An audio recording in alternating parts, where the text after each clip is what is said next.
Just a couple of hours ago, late this afternoon, the New York Times ran a story saying that Florida Congressman Matt Gaetz is under federal investigation for playing some role in sex trafficking and potentially having a relationship with a 17-year-old girl. There are very few details in major news outlets tonight about this story. We have no background on it all and not even any very informed questions.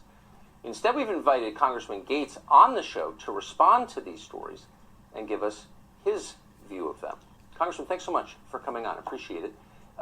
So this is obviously a serious allegation. Tell us what the truth is from your perspective. It is a horrible allegation, and it is a lie. The New York Times is running a story that I have traveled with a 17-year-old woman, and that is verifiably false. People can look at my travel records and see that that is not the case. What is happening is an extortion of me and my family involving a former Department of Justice official. On March 16th, my father got a text message demanding a meeting wherein a person demanded $25 million in exchange for making horrible sex trafficking allegations against me go away. Our family was so troubled by that, we went to the local FBI.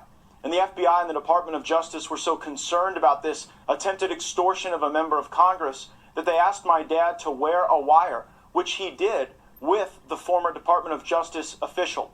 Tonight, I am demanding that the Department of Justice and the FBI release the audio recordings that were made under their supervision and at their direction, which will prove my innocence and that will show that these allegations aren't true. They're merely intended to try to bleed my family out of money. And this former Department of Justice official tomorrow was supposed to be contacted by my father so that specific instructions could be given regarding the wiring of $4.5 million as a down payment on this bribe. I don't think it's a coincidence that tonight, somehow, the New York Times is leaking this information, smearing me, and ruining the investigation that would likely result in one of the former colleagues of the current DOJ being brought to justice for trying to extort me and my family. So a couple of obvious questions that come to mind, and again, just to restate, this just happened. Don't have any other information beyond what we've already said and you have said. First of all, who is this Department of Justice former employee who's trying to extort the money from you, you say? His name is David McGee. He was a top official in the leadership in the Northern District of Florida as a prosecutor. He currently works at the Beggs and Lane law firm.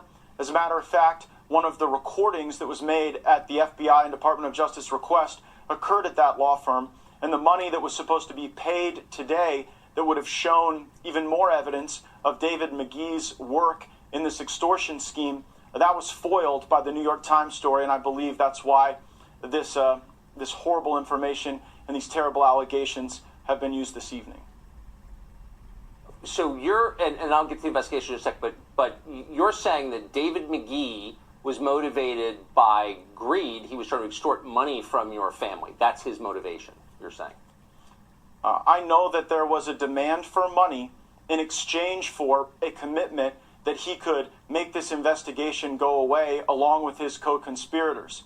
They even claimed to have specific connections inside the Biden White House. Now, I don't know if that's true. They were promising that Joe Biden would pardon me. Obviously, I don't need a pardon. I'm not seeking a pardon. I've not done anything improper or wrong.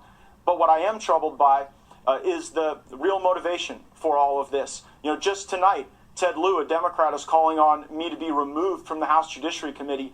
And I believe we are in an era of our politics now, Tucker, where people are smeared to try to take them out of the conversation. I'm not the only person on screen right now who's been falsely accused of a terrible sex act. You were accused of something that you did not do, and so you know what this feels like. You know the pain it can bring to your family, and you know how it just puts people on defense when you're accused of something so salacious and awful.